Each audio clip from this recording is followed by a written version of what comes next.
Siamo giunti alla quinta corsa dal Savio, cavalli di 3 anni sul miglio in 13 al viedo per il tiro di Grisby. Lo schieramento 1 Germania, 2 Greta Mo, 3 Gran Bella Fee, 4 Glory and Gold Ari, 5 Glory Days CK P6 Ginevra Gual, seconda linea 7 Glory Video, 9 Gamon C, 10 Goldust, 11 Geisha Stecca, 12 Gloria Caff in terza fila, 13 Grery Sage, 14 Guess Kampf. Pronostico che vede in chiusura Goldust favorito. Macchina che accelera, partiti con la velocità iniziale di Greta Mo che si oppone ai tentativi di Glory and Gold Ari,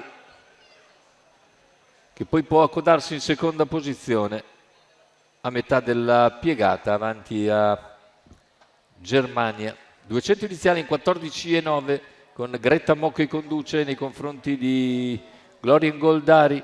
Numero 9 Gamon SI squalificato. Squalifica per Gamon SI, intanto se ne vanno i primi 400 metri di gara con Greta Mo che li percorre in 30,8. Germania in terza posizione, cerca di farsi luce Glory Days CK P. Tanto cavalli che hanno completato i 600 metri iniziali. A largo c'è Geisha Stecca che ha sopravanzato Glory Days, numero 7 ha un problema Glory però Video, e allarga quando siamo a 800 dalla conclusione. All'esterno c'è anche Goldust, favorito della corsa. Tanto però allunga Greta Mo numero quando 6 siamo al chilometro in Gual, 1:16,9, parziale in 15,3.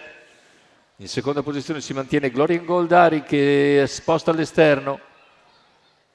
Va a largo Glory and Gold, si infila ancora Glory Days, intanto Glory and Gold attacca, sembra poter prevalere su Greta Mo, già a 350 dalla conclusione, passa in vantaggio e cerca di staccarsi. Glory and Gold Ari, mentre in calo Greta Mo cerca di avanzare Glory Days CKP nel finale. Vince per distacco Glory and Gold Ari, mentre il secondo posto è per il numero 5 Glory Days, mentre ha sbagliato il numero 10 Goldust. E dobbiamo vedere per il terzo posto, vedete la vittoria nettissima per Glory and Gold Ari che nel finale acquisisce netto margine di vantaggio sui rivali, fra i quali emerge Glory Days CKP.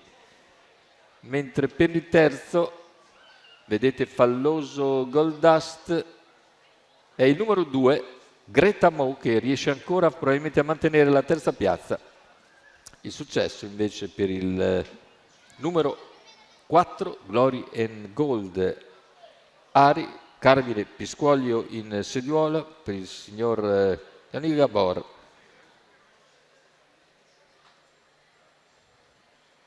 Per la signora Concetti Ariela.